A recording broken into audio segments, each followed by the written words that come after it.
Hello students, today we will start technique of scientific management, जिसमें सबसे पहली है functional foremanship। देखिए ये होता क्या है। It refer to that technique of scientific management which makes possible the full utilization of the principle of specialization। Means ये जो functional foremanship है ये किस चीज़ पर emphasis करती है? The full utilization of principle of specialisation. जो हमने specialisation first point Henri Fayol में किया था डिवीज़न ऑफ वर्क में, उसी चीज़ पर सेम वे में ये एम्फेसिस करती है। अब स्पेशलाइजेशन के बेनिफिट को लेने के लिए क्या किया जाता है इस टेक्निक में, ये देखिए कि वही कि the whole work is divided into many parts and each parts is assigned to an expert so that benefit of specialization can be achieved or availed। Means पूरा काम जो होता है हमारा उसको हम क्या करते हैं, स्मॉल पार्ट्स में डिवाइड कर देते हैं और हर पार्ट को एक एक्सपर्ट को देते हैं, और जब एक्सपर्ट काम करता है तो हमें स्पेशलाइजेशन का बेनिफिट मिल जाता है। इसके लिए टेलर ने क्या बताया कि यहाँ पर टेलर ने फैक्ट्री वर्क को दो सब डिपार्टमेंट में डिवाइड कर दिया, जिसमें एक था प्लानिंग डिपार्टमेंट और दूसरा था production department. Actually functional foremanship के अंदर प्लानिंग और एग्जीक्यूशन को अलग अलग किया जाता है। तो प्लानिंग डिपार्टमेंट में अब क्या किया, प्लानिंग ऑफिसर हेड था और प्रोडक्शन डिपार्टमेंट में प्रोडक्शन ऑफिसर। अब इनके अंडर चार स्पेशलाइजेशन, जिसको हम एक्सपर्ट बोलेंगे, उनको रखा गया और ये सारे एक्सपर्ट के नीचे जो थे वो थे वर्कर। अब ये जो 8 एक्सपर्ट्स थे, इसके से काम करवा के हम स्पेशलाइजेशन का बेनिफिट अचीव कर सकते हैं। अब इन स्पेशलिस्ट के फंक्शन क्या थे, क्या काम परफॉर्म करते थे? सबसे फर्स्ट था root clerk.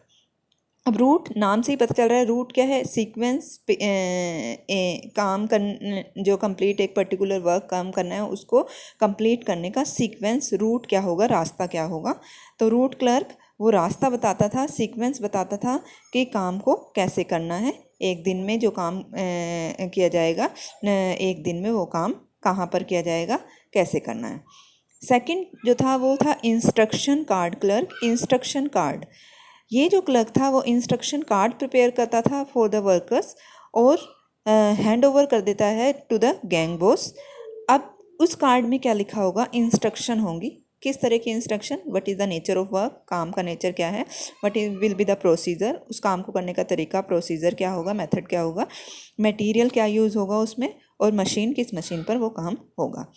Third time and cost clerk. Time and cost clerk नाम से ही पता चले, ये क्लर्क क्या डिसाइड करेगा कि when a particular work to be started and when it will be finished, कि एक पर्टिकुलर काम कब शुरू होगा कब ख़त्म होगा, मीन्स कितने टाइम में वो काम होगा। और साथ साथ में काम होने के साथ साथ उस काम की कॉस्ट भी क्या आनी चाहिए उसको बनाने में, वो भी ये क्लर्क जो है वो डिसाइड करता है।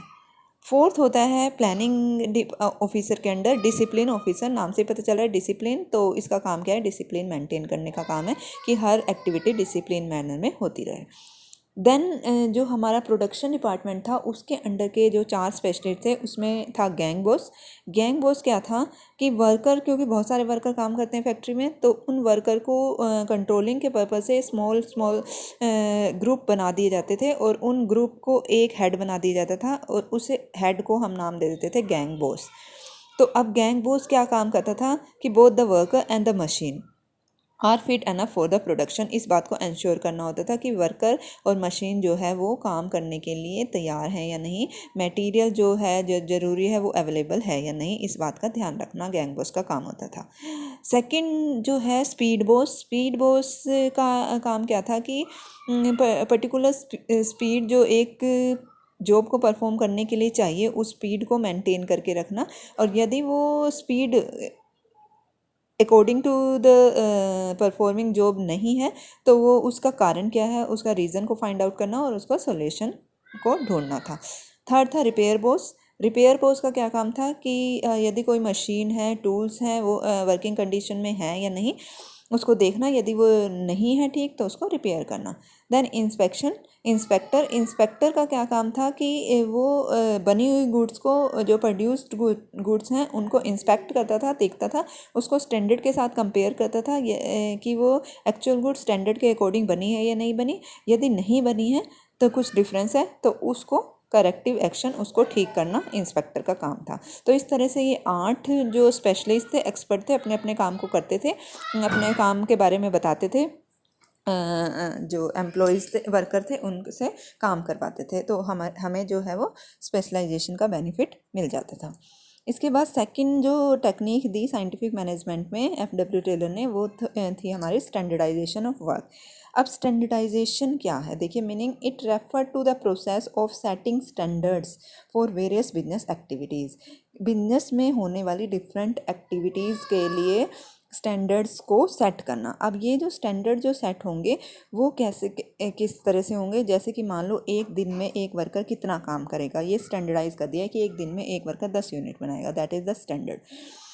साथ में सिर्फ काम का ही स्टैंडर्ड नहीं डिसाइड किया था, जो स्टैंडर्ड है वो रॉ मटेरियल का भी हो सकता था, मशीन का भी हो सकता था, टूल्स का भी हो सकता था, टेक्निक्स का भी, कंडीशन ऑफ वर्क कि यदि ये डिसाइड, सपोज ये डिसाइड कर लिया कि ए गुड्स को बनाने के लिए हमें बी टाइप का रॉ मटेरियल चाहिए, सी मशीन पर वो बनेगा और डी तरह की वर्किंग कंडीशन वहाँ पर होंगी।